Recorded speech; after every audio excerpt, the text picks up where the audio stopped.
Greetings, Father Mark signing on, continuing the course on patristics and Christian antiquity. We left off last time with the death of Pope Saint Urban I. So we pick up now with his successor, Pope number 18, Saint Pontian, Pontian, reigned from July 21st, 230 to September 28th, 235. He was a native he was born in Rome. Pope Urban had not responded or didn't know about the condemnation and excommunication of Origen by Bishop Demetrius of Alexandria. Pope Pontian, however, did learn of it, and it raised some issues, and he summoned a synod in Rome of other bishops in Italy to talk about it, and he ended up expressing agreement with Bishop Demetrius on the sentence of excommunicating Origen. And the details of this are recorded by St. Jerome in letter number 32 of his collection, section 4. Once word of, so back to the empire, recall that Roman emperor is another descendant of Septimius Severus. This was one of his grandsons by his second wife, Alexander Severus. Once word of Alexander's pitiful performance against the Persians spread across the empire, another military challenge was only a matter of time. In 234, the Germans, remember them? They crossed the Rhine River again, making incursions into the Roman province of Gaul, present-day France. Alexander, the emperor, having learned nothing of his own ineptitude from the Persian fiasco, because of course he was insane. So insane people don't learn very well. He determined to lead the troops personally, as Marcus Aurelius had last time the Germans made major incursions. Once again, the legions began losing as soon as the emperor took personal command. This time they had enough. In 235, the commander of the 22nd Legion, who was Thracian-born, hence his name. His general was Maximinus Thrax, Maximinus of Thrace. That's Maximinus, and Thrax is Thrax. He murdered the Emperor Alexander Severus and Alexander's mother, Julia Mamaea, and was proclaimed emperor by his troops in 235. The Roman Empire, as constituted by Augustus, the Principate, came to an end in 235. And its territories, it went to pieces, literally went to pieces. The territory of Augustus's empire fell into constituent divisions, which were, governed themselves, into fragments. This also ended the period in which the emperors were predominantly ethnically Roman or had been raised in Roman colonies in which Latin was the first and principal language, and in which they had been reared in Roman ways. The murder of Alexander Severus in 235, in retrospect, we know that it began a 50-year period of anarchy.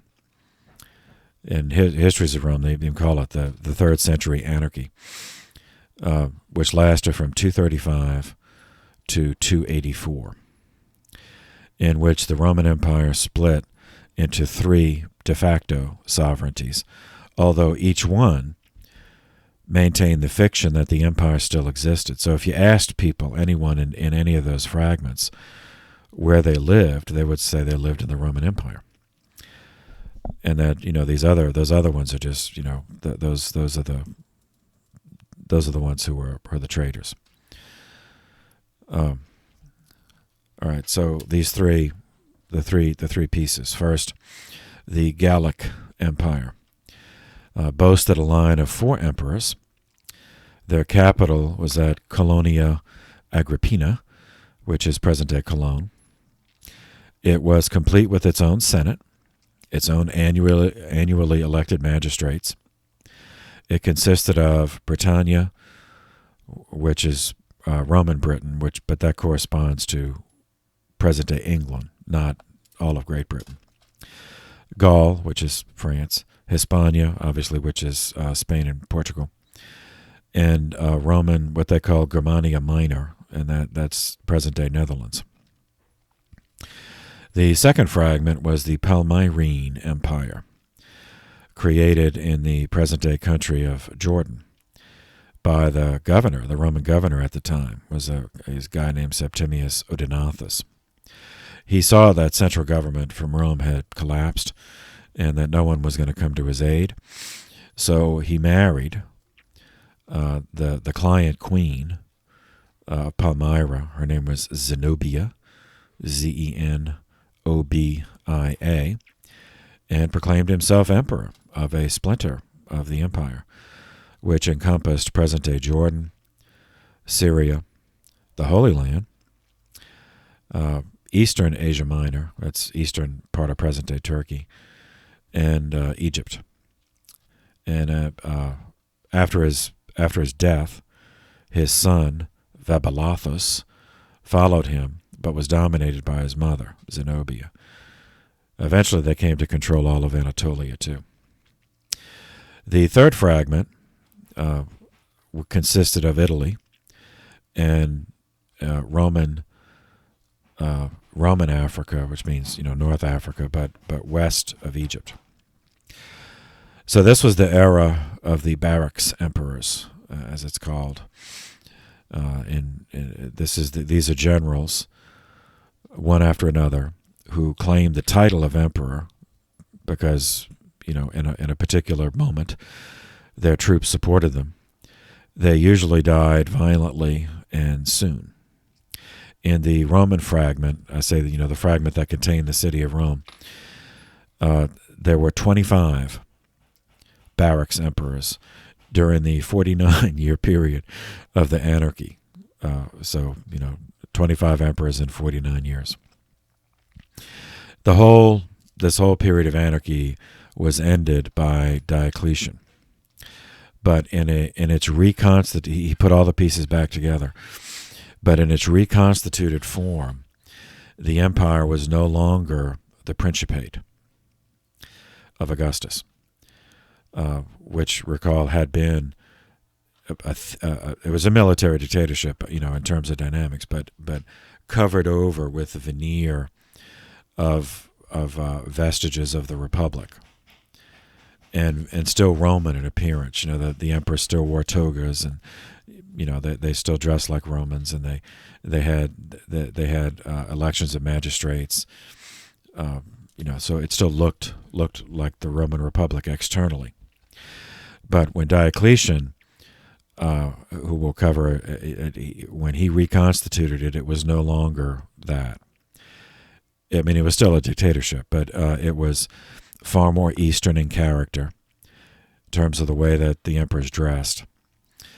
And it was also, the emperors from that point on were typically men who were not ethnically Latin, not ethnically Roman. They learned, especially the early ones had to learn Latin because they came up in the army, but Latin was their second language. Even though they had been born in the empire, they were born in other parts of the empire where they learned Greek first, or some other language first. And in this period, in the reconstituted period, the legions came to be filled by men the same kind of men who were not ethnically Latin, and for whom Latin was a second language. This 50-year period of anarchy was a dress rehearsal for the Dark Ages. Now, Rome, as an aggregate, the empire, still had too much internal vitality to completely crumble at this point. But the period would destroy classical Roman culture. Roman historians consider this the dividing line between the classical period and late antiquity. For the people in the empire, it meant endless tax theft, violently enforced. It meant coerced enlistment for young men into the various armies. It meant arbitrary enslavement at any time by corrupt local authorities. And it meant suspension of organized imperial government and law enforcement. So, hence the name, anarchy. For the church, this period meant that persecutions would be driven by local initiatives. Some local magistrate needed to entertain the people or distract the people. And it also meant that the dream of an emperor who would legalize the faith, practice of the faith, would have to wait. The first of the barracks emperors of the truncated Roman fragment of the empire was the Thracian goon Maximinus Thrax. Since he murdered and replaced Alexander Severus, and since Alexander had been tolerant of Christians, Thrax reversed that policy and began persecuting Christians. Pope St. Pontian and the anti-pope St. Hippolytus were both captured during the persecution, and they refused to deny the faith. They were sentenced to death, but that was commuted for practical reasons to labor, death by hard labor in the mines of Sardinia. Realizing that he would never return, Pope Pontian became the first pope to abdicate on September 28, 235, so that a new pope could be elected without having to wait for news of his death, because that would be instability. And since he was going to a mine on an island, who knows how long it would take, for word of his death to leak out unofficially. So he did it. Now, in an irony, supreme irony that I alluded to earlier, Hippolytus, who had despised slaves and devoted himself to the destruction of the convict slave Pope Callistus, now found himself a convict, sent at least to the same island of the mines. We don't know if it's the same mine shaft that Callistus languished in for 5 years, but it was mines on the same island. Now, being advanced in years, Pontian and Hippolytus did not long survive the inhumane conditions of a Roman slave mine. They died within a year of their arrival in 236. And Hippolytus, the first anti-pope, died reconciled with the true pope. So their feast days, that's how their feast, they have the same feast, Pontian and Hippolytus. We're told that by the LP, the Liber Pontificalis, that before Pontian's capture, he held 2 ordinations in the month of December, but again, it's typical of that source that it does not give the years.